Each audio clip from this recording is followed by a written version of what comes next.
네, 슈퍼미턴즈 일부 오늘도 재취업 프로젝트로 문을 활짝 열어보겠습니다. 오늘 함께해 주실 전문가는요. 취업 컨설턴트 이윤정 선생님입니다. 어서 오세요. 안녕하세요. 취업 컨설턴트 이윤정입니다. 날씨가 엄청 쌀쌀해졌더라고요. 네. 요즘 같은 이렇게 환절기에 감기 걸리기 쉬운데요. 우리 슈퍼맘 분들도 건강관리 먼저 챙기시면서 오늘도 알찬 정보 전해드리도록 하겠습니다. 네, 선생님 굉장히 오랜만에 와주신 것 네, 같아요. 제 맞아요. 기억으로는요. 네, 그동안 많이 바쁘셨다면서요. 네, 제가 좀 일정이 좀 많아서 그러게요. 그렇게 됐습니다. 네, 오늘 오랜만에 오신 만큼 굉장히 유익한 내용 기대해도 되지 않을까 싶은데요. 네. 오늘 어떤 직업 소개해 주실 건가요? 네, 뭐 매번 그렇지만 오늘 특히 더 좀 어떤 직업을 소개해드릴까 되게 고심 끝에 사실은 결정한 직업인데요. 네네. 우리 진행자분께서도 재활의학과나 무슨 정형외과 같은 데서 치료 받아보신 적 혹시 있으세요? 그런 데서 물리치료 같은 거요? 네. 네. 아니, 알고 말씀하시는 거 아니죠? 저 네. 엊그제 받았거든요. 아, 그래요? 예, 뭐 잠을 잘못 잤는지 이렇게 목이 안 돌아가서. 그쵸. 예, 가가지고 오랫동안 받고 뭐 예, 기계로 관리도 받고 그러고 왔는데요. 네네. 예, 왜 물어보시는 거죠? 사실 뭐 우리 MC분뿐만 아니라 네. 저 같은 경우도 사실 종종 이용을 하고 있는데요. 병원에 가게 되면 사실 담당하시는 의사 선생님보다 그분과 상담하는 시간보다는 훨씬 더 많은 시간을 저희와 함께 하면서 도움을 주시는 분들이 따로 계시죠. 그래서 말씀하신 물리치료를 담당하는 우리 물리치료사 선생님들이신데요. 좀 신체적인 어떤 통증도 완화하고 또 기능도 회복할 수 있게 도와주는 역할을 하시는 물리치료사라는 직업에 대해서 오늘 소개드리려고 합니다. 네, 저 마침 이번 주에도 또 가야 되고요. 다음 주에도 가야 되거든요. 예, 이 네네. 직업을 잘 이해하고 그분들을 뵈면은 괜히 또 반가울 것 같은 예, 네네네. 그런 생각이 듭니다. 자, 오늘 함께 살펴볼 직업은 물리치료사입니다. 우선 직업 소개부터 좀 들어볼 수 있을까요? 네, 물리치료사는 의사의 지시에 따라서 이런 치료 계획을 함께 상의를 하기도 하고요. 환자의 상태나 신체 기능에 따라서 직접적이고 다양한 치료 서비스들을 직접 시행해주는 그리고 그 결과를 잘 작성을 해가지고 담당자에게 보고하는 이런 역할들을 담당하는 분을 물리치료사라고 합니다. 네, 그렇군요. 근데 이 환자에게 제공하는 치료가 너무나 다양하기 때문에 사실 구체적으로 들어갔을 때 이런 물리치료사가 어떤 일을 하게 될지 더 모르게 되는 경우가 있을 것 같아요. 네, 그래서 좀 더 구체적인 이 업무에 대한 설명도 좀 필요할 것 같은데요. 네네. 물리치료라고 하면 이제 뭐 약물이나 수술적인 치료 외에 그야말로 어떤 물리적인 힘을 가해서 하는 치료들을 담당하는 걸 이야기하는데요. 다양한 그 요법과 기구들을 사용하게 됩니다. 그래서 운동 치료도 많이 요즘은 주목을 받고 있고요. 네. 기타 뭐 받아 보신 분은 아시겠지만 다양한 기구라든가 장비를 활용해서 여러 가지 훈련이나 이런 치료들을 하게 됩니다. 네. 보통 우리가 일상적으로 말씀하신 뭐 목이 좀 결린다, 허리가 좀 아프다 해서 받는 경우도 있지만 네네. 크게는 무슨 교통사고 같은 걸로 사고를 당하시는 분도 있고 네. 장애를 입으시는 분들한테도 이런 물리치료들이 시행이 되기 때문에 조금 더 넓은 범위에서 보셔야 될 것 같고요. 또 이런 어떤 여러 가지 사건, 사고나 만성적인 질환으로 인해서 신체의 통증을 겪고 계시거나 이제 기능에 손상을 입으시게 되는 경우에 이런 것들을 회복시키고 재활하는 것까지 도와주는 역할들을 하는 게 물리치료사의 업무라고 할 수 있습니다. 네. 일단은 의사의 진단과 처방이 먼저 있어야 되겠고요. 거기에 따라서 이런 물리적인 방법을 통해서 이런 회복할 수 있는 여러 가지 치료 활동들을 시행을 하시게 됩니다. 특히 이제 아무래도 우리가 얘기했던 근골격계 질환에 많이 이제 활용이 되고 있고 그 외에 소아마비라든가 뇌성마비 같은 장애에 있어서의 교정 치료도 포함이 되고요.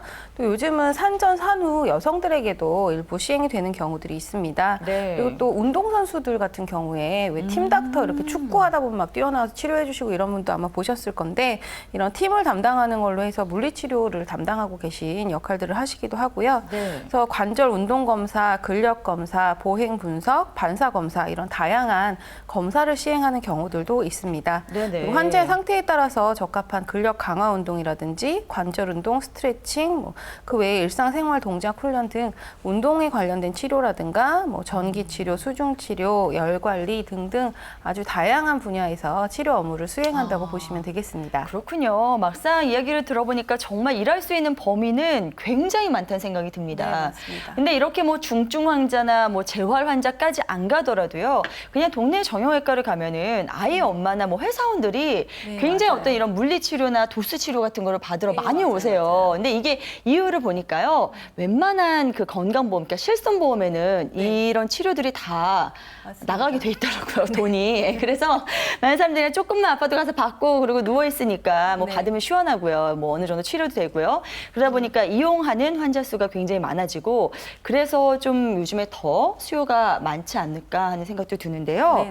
그렇다면은 그런 환경에서의 근무 여건은 어떤지 모르겠어요. 뭐 이용하는 사람은 좋지만 일하는 사람은 그렇죠. 어떨까요? 일하는 사람의 입장에서 보면 우리 또 치료받는 환자의 입장과는 조금 다르실 수 있을 것 같은데요. 너무 많으니까 좀 더 예, 힘들까요? 맞아요. 네. 아무래도 이제 신체적으로나 아니면 좀 이제 중증 환자 같은 경우는 정신적으로도 좀 이렇게 피곤해져 있는 좀 이제 피로감이 쌓여 있는 이런 환자분들을 많이 대하는 일이다 보니까 좀 치료하실 때 이런 연령이라든가 환자 상태에 대해서 좀 깊게 주의를 기울이시는 것들이 좀 필요한 경우가 많습니다. 네. 그리고 보통 이제 좀 장기간 치료를 받게 되잖아요. 우리가 담 결리는 것만 해도 보통은 일주일, 2주일 정도 맞아요. 치료를 받게 되니까 네. 환자와의 어느 정도 유대 관계라든가 교감을 하시는 것들도 좀 필요한 경우가 많고요. 그리고 또 간혹은 이제 병원에 따라서는 병원에 방문하기 좀 어려운 분들 같은 경우는 일부 방문을 해서 치료를 시행하는 병원들도 있으니까 근무 환경은 그 정도로 참고를 하시면 될 것 같습니다. 그래요. 자, 일단은 누군가를 치료해주는 그런 직업인 만큼 무엇보다 이 성격, 성향이 좀 잘 맞아야 되지 않을까 하는 생각이 들어서요. 어떤 소양을 갖춘 분들께 더 적합한 직업인지 그것도 좀 알려주시죠. 그렇죠. 일단 환자를 대하는 일이다 보니까 기본적으로 좀 인내심이라든가 이해심들이 요구되는 그런 직업이라고 말씀드릴 수 있습니다. 환자에 대한 이해가 먼저 바탕이 되셔야 되고 소통 능력도 좀 필요하다고 볼 수 있고요. 또 환자에게 직접적으로 어떤 물리적인 힘을 가하는 그런 치료가 많기 때문에 좀 사회적인 사회성 이런 것들이 좀 받침이 돼주시면 더 도움이 많이 될 것 같습니다. 네. 또 배려심이라든가 봉사정신 이런 것들도 어느 정도 필요하다고 할 수 있겠고요. 아무래도 이제 다양한 증상이나 다양한 성격의 환자분들을 만나셔야 되니까 거기에 적절하게 대응할 수 있는 적응성이나 융통성, 신뢰성, 그다음에 책임감 이런 것들이 좀 필요하다고 할 수 있겠습니다. 그리고 우리 직업 선호도 검사라는 그 흥미 검사가 있는데요. 네네. 그런 것들을 혹시 해보시게 된다면 그 중에서도 직접적으로 이제 기계라든가 사물을 다루는 곳에 흥미가 있는 현실형이라든지 이런 기계 조작 이런 것들을 활용하는 현실형 흥미 지수가 좀 높으신 분들이 이런 직업을 선택하시면 그 소양에는 더 잘 맞으실 거라고 생각이 됩니다. 네, 그렇군요. 어떤 소양이 필요한지 이렇게 쭉 나열을 해주셨는데요. 그렇다면은 뭐 관련 뭐 자격 조건 이런 것도 혹시 있을지 모르겠어요. 그렇죠. 물리치료는 아무래도 의료인이잖아요. 직접적으로 사람을 대하는 일이기 때문에 아무나 하실 수는 없고 정해진 교육 과정을 밟아서 자격 면허를 취득을 하셔야 됩니다. 그래서 물리치료사 국가 면허를 취득을 하셔야 되고요. 그렇군요. 보통 대학에 이제 3년제 혹은 4년제로 물리치료 관련 학과가 개설이 되어 있습니다. 그래서 이 학교를 졸업을 한 후에 물리치료사 국가시험에 합격을 해서 면허를 취득을 하셔야 되는데요. 한국직업전망 자료에 따르면 물리치료사 관련 학과들은 3년제 대학교에 한 38개, 그다음 4년제 대학교에 47개, 그리고 대학원 과정에서도 23개 과정이 개설이 되어 있다고 합니다. 네네. 그래서 관련 학과로는 가장 대표적인 게 이제 물리치료학과, 아니면 물리치료과, 뭐 작업치료과, 재활학과 이런 학과들이 좀 관련성이 있는 학과라고 말씀드릴 수 있겠습니다. 네. 자, 아까도 말씀드렸습니다만 제가 이번 주에도 물리치료 받으러 가야 되거든요. 네. 네, 이렇게 확실한 국가 면허를 따신 분들이라고 하니까 더욱더 안심이 되는데요. 이렇게 전공자만이 도전할 수 있는 물리치료사 이런 직업을 특히 우리 경력단절 여성분들께 추천해 주시는 이유가 있을까요? 그동안 사실은 이렇게 소개를 해드렸던 직업들은 아무래도 좀 단기간에 새로운 자격을 취득하거나 이런 것이 좀 용이한 그런 직업들을 위주로 소개를 드려왔는데요. 네네. 사실 제가 경력단절 여성분들과 상담을 하다 보면 모든 경력단절 여성분들이 아무 직업 능력이 없지는 않아요.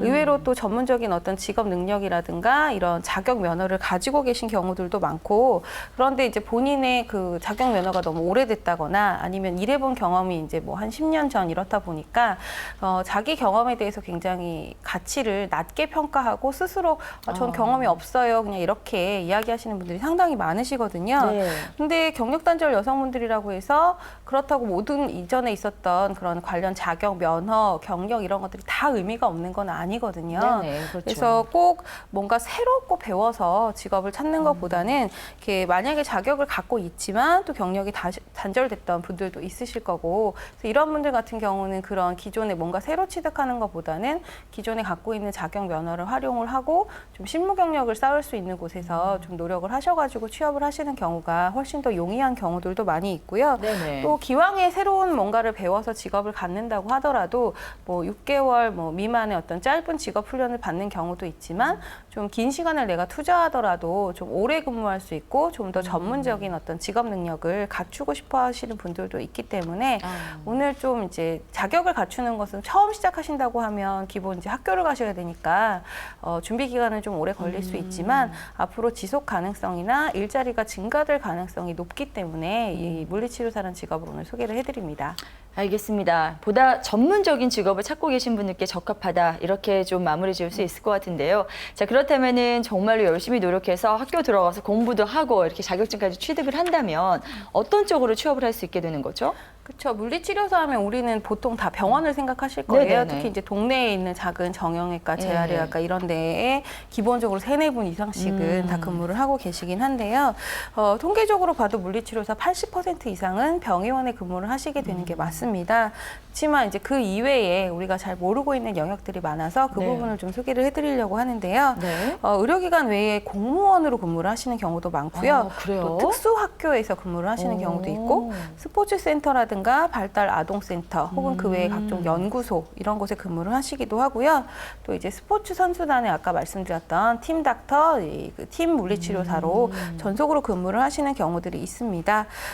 그리고 뭐 그 외에도 요양보호사 교육기관에서 또 교육요원으로 활동을 하시기도 하고 네. 특수학교의 치료교사로 근무를 하시는 경우도 있고요.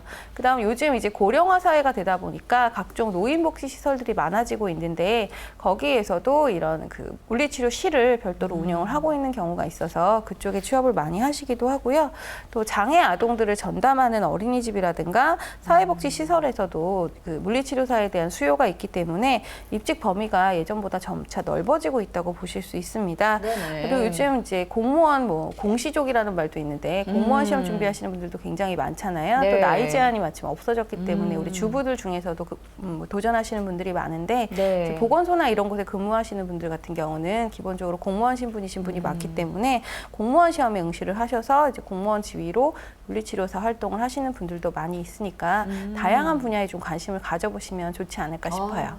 일단은요, 공무원이라는 이 세 글자만 들어도 얼마나 도전하고 싶어 하시는 분들이 많겠어요. 그렇죠. 여러분 좋아하시는 공무원도 될 수 있고 선생님도 될 수 있고요. 기본적으로 치료사로 다양하게 이 많은 구역에서 일을 할 수 있다는 게 참 이 직업의 큰 장점인 것 같습니다. 그러기 위해서는 뭐 공부를 일단 많이 하셔야겠죠. 그렇죠. 도움받을 수 있는 뭐 어떤 기관이나 사이트 같은 게 있을까요? 일단 참고해 보실 만한 사이트로는 보건복지부 사이트 있고요. 그다음에 한국물리치료사 협회 사이트도 좀 참고해 보실 만하고 네. 그다음에 이제 한국보건의료인 국가시험원이라고 해서 이제 뭐 물리치료사, 뭐 간호사, 간호조무사 등등 보건의료와 관련된 시험을 주로 주관하는 기관이 있습니다.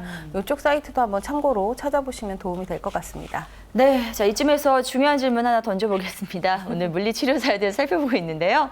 이렇게 일을 하면 얼마 정도 벌 수 있을까요? 보통 근무하시는 기관이나 그 전문성, 뭐 경력 이런 거에 따라 좀 차이가 있는데요. 우리가 흔히 만나는 이렇게 병의원에서 근무를 하시는 경우, 이런 경우들은 뭐 특별히 이제 수술 환자나 이런 경우는 많지 않잖아요. 그래서 네네. 이런 경우에는 이제 초임의 경우 한 월급 150만 원에서 180만 원 선 정도의 급여를 받으시는 경우가 가장 많고요. 네. 그 이외에 이제 좀 중증 환자를 다루거나 하는 중급 이상의 병원, 뭐 대학병원 이런 쪽에서 근무를 하시게 되는 경우에는 이제 그거보다는 좀 더 높은 연봉으로 봤을 때 한 2,800만 원 이상 받는 경우들이 있지만 이제 그런 경우에는 좀 뭐 당번이라든지 뭐 수술실 근무, 수술 환자를 대한다든가 이런 업무의 어떤 경중에 좀 차이가 있다고 얘기를 할 수가 있으니까 네. 그런 것들을 좀 고려하셔서 보시면 좋을 것 같습니다. 네. 자, 수입도 참고해 두시고요. 그리고 현재 물리치료사가 우리나라에 어느 정도 있는지도 참 저는 궁금해지는데요. 제가 다니는 병원 같은 경우에 동네에서 그냥 큰 병원 수준인데 의사 선생님이 2분이신데 물리치료가 한 10분, 물리치료사가 한 10분 정도 계시는 것 같더라고요. 실제로 이렇게 맞아요. 많은 분들이 활동하고 계시나요? 보통 이제 병원의 의사는 한 분이어도 물리치료사는 기본 한 4-5분 이상 근무를 그러니까요. 하고 계신 경우가 많습니다. 네네. 이제 환자 한 분 한 분 다 전담해서 치료를 해주셔야 되다 보니까 그렇게 근무를 하고 계신데 한국 직업전망이라는 이제 자료가 있습니다. 그래서 네. 그 자료에 보면 물리치료사 면허 등록자가 매년 증가를 하고 있는데 2012년도를 기준으로 봤을 때 물리치료사 자격을 가진 사람만 44,000명 이상이라고 합니다. 그리고 매년 이제 3,000명 정도 선에서 합격자를 배출하고 있다고 하니까 고려해 네. 보면 뭐 지금은 더 많이 늘어나 있겠죠.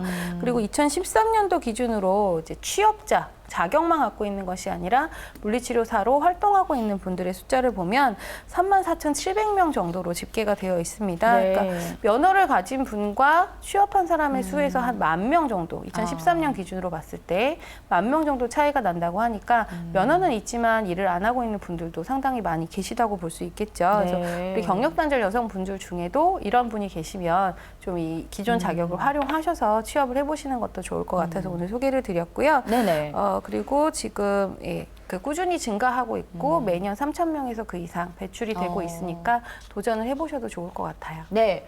자, 그렇다면 이 직업을 가짐으로써 가질 수 있는 어떤 장점 같은 건 어떤 게 있을까요? 아무래도 제일 중요한 장점은 전문성이 아닐까 싶습니다. 이제 취득하기까지는 좀 노력이 필요하고 기간이 필요한 일이긴 하지만 물리치료사라는 이제 전문 자격을 취득하고 경력까지 쌓으시게 된다면 언제 어디서든 내가 직업에 대해서 고민하지 않고 도전할 수 있는 이런 전문성을 가진다는 게 가장 좋은 장점일 것 같고요. 네. 그다음에 뭐 이제 승진 같은 경우에는 보통 이제 물리치료사라는 어떤 특수한 직군이기 때문에 뭐 이렇게 팀장, 실장 정도 이외에 뭐 엄청 높은 곳까지 이렇게 승진이 되거나 하는 것은 아니지만 본인의 전문성을 확보할 수 있다는 부분, 그다음에 이제 아무래도 건강과 관련된 거는 우리 우스갯소리로 그런 얘기 하잖아요. 네. 가족 중에 의사, 병원 쪽이나 아니면 경찰 이런 거 아는 분 있으면 좋다 네, 이런 네. 얘기 농담처럼 그러니까요. 하는데 네. 내 가족의 건강을 좀 보살필 수 있는 어떤 능력을 획득한다는 거에 있어서도 좋은 장점이 아닐까 싶습니다. 정말 가족 중에 물리치료사 있었으면 좋겠네요. 그렇죠. 네. 네, 저도 그런 생각합니다. 네. 자, 앞서서 지금 현재 우리나라의 현황을 살펴주시면서 매년 증가 추세다 이렇게 해주셨는데요. 앞으로의 전망은 어떻게 보시나요? 더 늘어날까요?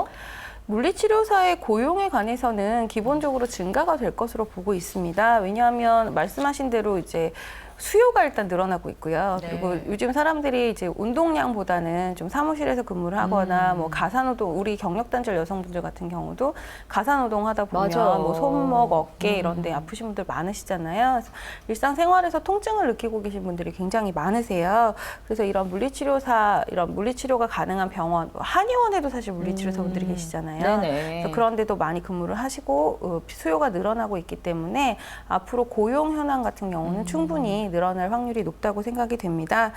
특히 이제 그 외에도 뭐 재활 분야, 아까 우리가 자주 접하는 것은 아니지만 네. 재활이라든가 기능 회복 이런 쪽에 포커스가 맞춰 있는 영역도 있기 때문에 앞으로도 수요는 꾸준히 늘어날 것으로 보여집니다. 네. 또 이제 최근에 아까 고령화 사회라는 이야기도 잠깐 드렸는데 네. 사회복지 제도가 이제 확대가 되면서 이런 장애 아동이라든가 아니면 노인들을 대상으로 하는 이런 사업들이 많이 증가가 되고 있다 보니까 네. 거기에 따른 수요도 분명히 증가가 될 것 같고요.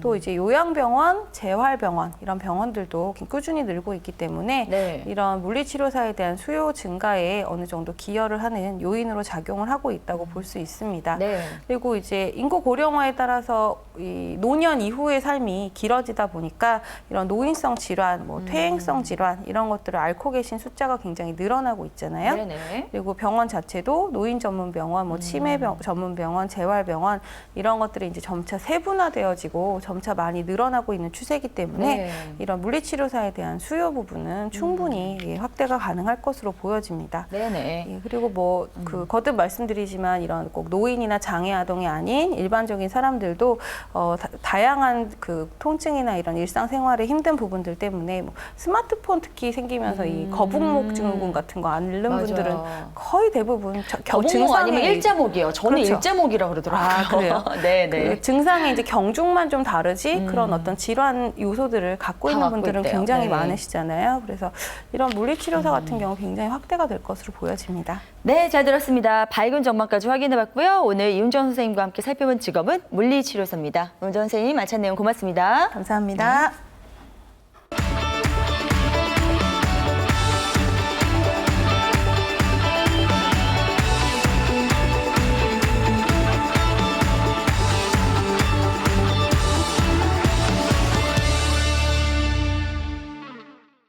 네, 오늘도 우리 경력단절 여성들에게 알찬 정보 전해드리기 위해서 한걸음에 달려와 주신 조영주 캐스터와 함께 이 순서 좀 꾸며보겠습니다. 어서 오세요. 네, 안녕하세요. 11월 첫날에 인사드리는 슈퍼 꿀정보 캐스터 조영주입니다. 네. 오늘도 이훈정 선생님 뒤 이어서 1부 끝까지 이어갈게요. 네, 오늘도 경력단절 여성들을 위한 뉴스 다양하게 준비해 오셨네요. 어떤 네. 소식부터 들어볼까요? 네, 경단녀 뉴스 첫 번째 소식은 바로 이겁니다. 여성가족부는 지난달 23일부터 이번 달 3일까지 경기, 인천, 광주, 대구, 부산 이렇게 전국 5개 지역에서 성과 포럼을 개최 중에 있습니다. 이 여성가족부는 한국여성정책연구원과 함께 지난 5월부터 지자체 담당자, 또 여성정책연구기관, 전문가, 기업 관계자 등으로 정책 모니터링단을 구성해서요.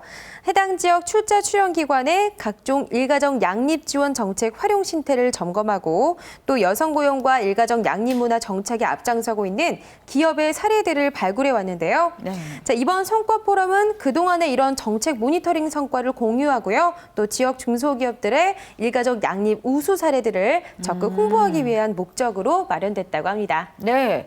자, 그렇다면 어떤 지역에 또 어떤 기관들이 이렇게 일과 가정 양립 지원 정책에 힘써왔는지도 굉장히 궁금한데요. 네, 총 5개 지역인데요. 먼저 경기도부터 소개해 드릴게요. 네. 지역 출자 출연기관 정책 모니터링의 결과로 공공기관 제도 개선 태스크포스, 이 TF팀을 구성해서 발굴한 우수 사례들을 또 지금 홍보하고 있습니다.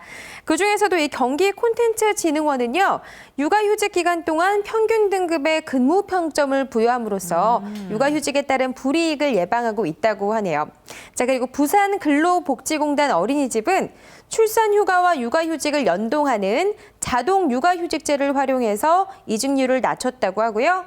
광주 CS라는 기업에서는 임신이나 출산과 관련한 고충 처리 기구를 따로 설치해서 운영하고 있다고 합니다. 네. 그리고 대구로 가볼게요. 대구 여성아이 병원의 경우는 지원을 채용할 때 여성 면접관 참여를 제도화했다고 하고요. 대구 또 세화공장은 배우자 출산 시 출산휴가 5일을 의무적으로 부여하고 있다고 합니다. 정말 다양한 지원들이 이루어지고 있다는 걸 알 수 있겠죠? 네. 자, 이런 성과 포럼이 많아질수록 더 많은 기업들이 여성들을 위해서 일과 가정을 양립할 수 있는 그런 지원책을 더 많이 펴게 되지 않을까 이런 기대감을 갖게 되는데요. 부디 좀 그렇게 되기를 바라보겠습니다. 자, 다음 소식은 어떤 내용인가요? 네, 이렇게 경력단절 여성들을 위한 지원 서비스가 홍성 지역에서도 활발하게 움직임을 보이고 있는데요. 네. 이 경단녀들을 위한 다양한 교육 프로그램으로 취업 지원 서비스를 제공하고 있습니다. 자, 그중에서도 눈에 띄는 프로그램 하나 소개해 드릴게요. 홍성 세일센터에서 마련한 농산물 SNS 마케팅 전문가 과정인데요. 네. 자, 이 교육 과정은 이번 달 27일까지 한 달 동안 홍성군 내 경력단절 여성 22명을 대상으로 이루어질 예정이라고 합니다. 지역의 농산물 생산자와 소비자를 연결한 직거래 장터를 운영함으로써 경력단절 여성의 창업 기회도 제공하고 또 관내에서 생산되는 다양한 농특산물을 온라인 직거래로 판매 가능한 시스템을 구축함으로써 네. 농가의 소득 향상을 함께 시도한다는 계획입니다. 그야말로 꼭 먹고 알 먹고 두 가지 토끼를 한 번에 잡는 계획이 될 것 같습니다. 네, 경력단절 여성에게는 뭐 창업의 기회를 제공할 수 있고요. 네. 그리고 소비자는 이 홍성의 농산물을 또 직거래로 먹을 수 있으니까 정말 윈윈할 수 있는 그런 전략이 아닐까 싶은데요. 네. 관심 있어 하신 분들 많이 계실 것 같아요. 좀 더 자세하게 좀 짚어주시죠. 네, 이 농산물 SNS 마케팅 전문가 과정은요. 농산물의 직거래 유형과 SNS 홍보 마케팅 등에 대한 전문 교육을 비롯해서 농촌 제대로 알기 소양 교육, 또 취업 대비 교육 등 다양한 프로그램으로 진행된다고 합니다. 특히 취업 대비 교육은요. 전문 교육기관과 협력해서 창업에 필요한 절차, 관련 법규 교육, 경영 및 마케팅 등의 이론 교육은 물론이고 직접 사업계획서를 작성해서 발표하는 시간도 가질 예정이라고 합니다. 이 홍성 농어촌 체험 관광지원센터에서 위탁하고 운영하는 이번 전문가 과정은요. 농산물에 대한 전반적인 이해를 돕기 위해서 현장 실습으로 진행이 되고요. 또 멘토와 멘티 관계 맺기를 통해서 교육 후에도 지속적으로 관리해 나갈 예정이라고 합니다. 네, 그렇군요. 자, 창업에 필요한 전문 지식을 다양하게 얻을 수 있는 만큼 관심 있는 분들에게는 큰 도움이 되지 않을까 싶은데요. 그런 분들 좀 적극적으로 활용해 보시기 바랍니다. 네. 자, 그리고 요즘에 뜨고 있는 직업 중에 하나가 바로 셰프이지 않습니까? 네, 맞습니다. 이런 열풍이 경력단절 여성들에게도 불고 있다는데 맞나요? 네, 맞습니다. 그렇다고 하는데요. 네. 이 셰프 열풍은 일반인 그리고 청소년을 넘어서 이미 직업을 갖고 계신 분들께도 아주 거센 바람을 불어닥치고 있는데요. 네네. 자, 이직을 희망하는 직장인이나 퇴직을 앞두고 있는 중년층도 요즘 요리 광자에 아주 높은 관심을 보이고 있다고 합니다. 그렇더라고요. 특히 이 출산과 육아로 경력이 단절된 여성들이라면요. 교육비를 전액 지원받거나 교통비와 식대비를 지급받으면서 요리를 배울 수 있다고 하는데요. 그런 데가 있어요? 네, 이건 바로 여성가족부가 전국 147개 지역에서 다양한 교육 프로그램 그리고 취업 상담을 통해 제공하는 여러분 모두 아시죠? 여성 새로 일하기 센터, 네, 세일센터를 통해서 그렇군요. 가능한 일이라고 합니다. 자, 하지만 요리를 배우려는 사람들이 갑자기 이렇게 늘어나니까 공급 과잉을 우려하는 목소리도 들리고 있는데요. 한 사설 요리학원 관계자는 이렇게 말했습니다. 요즘 매체에 나오는 셰프들의 영향으로 수강생들이 늘어난 건 사실이고 또 이런 것들은 학원 영업에 좋은 일이긴 하지만 아무래도 요리에 대해서 과열되고 있는 부분이 있어서 거품으로 느껴지기도 한다는데요. 그렇습니다. 요즘 대세를 따라가는 것도 어느 정도 해볼 만한 도전이라고 생각이 되는데 아무래도 자신이 정말로 하고 싶은 일인지 좀 깊게 진지하게 고민할 시간이 필요한 것도 같습니다. 네, 그리고 하고 싶어하는 일 플러스 정말 내가 잘할 수 있는지도 반드시 점검해야 될 것 같습니다. 이건 뭐 셰프뿐만 아니라 어떤 일을 해서도 다 마찬가지일 텐데요. 네. 전문적으로 이 직업적으로 나서기 전에 그런 부분 꼭 한번 점검해 보시기 바랍니다. 자, 이어서 오늘도 다양하게 취업 정보 준비해 오셨는데요. 그것도 좀 마저 전해주시죠. 네, 이어서 워크넷 여성우대 채용 정보 전해드릴게요. 울산광역시 울주군에 위치한 주식회사 태성에서 격리사무원을 모집합니다. 경력은 무관하고요. 고졸 이상의 분들이 지원하실 수 있습니다. 월 150만 원 이상의 임금 조건, 접수는 채용 시 마감합니다. 자, 준비하실 서류에는 여러 가지가 있는데요. 이력서와 자기소개서, 그리고 경력이 있으신 분은 경력증명서를, 자격증을 소지하신 분은 자격증 사본을 함께 제출하시면 되겠습니다. 접수는 이메일 통해서 하실 수 있고요. 면접 보러 방문하실 때 현장에서 바로 제출하는 방법이 있습니다. 전라북도 군산시에 위치한 대승금형에서 통역사 및 번역사를 모집합니다. 해외 출장이나 해외 바이어가 방문했을 때 통역과 번역을 전담하는 업무인데요. 경력과 학력은 무관한 채용권입니다. 월 150만 원 이상의 임금 조건, 접수는 2015년 12월 29일 마감합니다. 자, 서류 전형에는 이력서와 자기소개서를 제출하셔야 하는데요. 꼼꼼히 준비하셔서 이메일로 보내시면 면접 보실 수 있습니다. 전라북도 전주시에 위치한 밝은 언어 심리센터에서 미술치료사를 모집합니다. 미술치료를 비롯한 아동 청소년 상담, 또 서류 작성 등의 업무를 하게 될 텐데요. 1년 이상의 경력, 그리고 대졸 이상의 학력이 요구되는 채용권입니다. 월 121만 원 이상의 임금 조건, 접수는 2015년 11월 7일, 바로 이번 주에 마감됩니다. 자, 준비하실 서류는 4가지, 이력서와 자기소개서, 졸업증명서, 그리고 경력증명서인데요. 접수는 역시 이메일 통해서 하실 수도 있고요. 면접 보러 가실 때 지참하셔서 현장에서 바로 제출하셔도 서류 접수 가능합니다. 네, 이렇게 해서 경력 단절 뉴스 그리고 워크넷 여성우대 채용 정보까지 함께했습니다. 네, 영주 씨 오늘도 잘 들었습니다. 지금 재취업을 바로 앞두고 계신 분들께 유익한 정보였길 바라면서 영주 씨와는 여기서 인사 나누도록 하겠습니다. 고맙습니다. 고맙습니다. 네.